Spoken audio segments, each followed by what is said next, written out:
How to find hidden chats messages on Viber. So let's get started.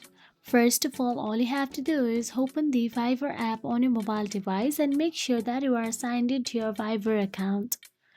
Once inside the Viber, hidden chats are conversations you have chose to hide for privacy. They are not deleted, just protected with a PIN code or biometrics. So now all you have to do is tap on the search address bar on your main chat screen and type the 4-digit PIN that you enabled during the hidden. So now once you do so, you will get to see the list of hidden chats.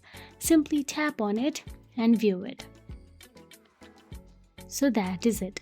Now, if you do not remember the PIN or if you just forgot the PIN of what you have set as the hidden, then here is how to fix the PIN as well. Tap on the three dot more icon at the bottom right corner of your screen, and once you do so, tap on the settings option available there.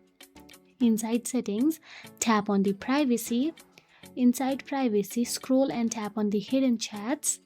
And inside the hidden chats, you will get to see change pin or reset pin option available. Simply reset your hidden pin and you can go back and simply apply the first method. If you found this video helpful, please like, share and subscribe, and thank you so much for watching.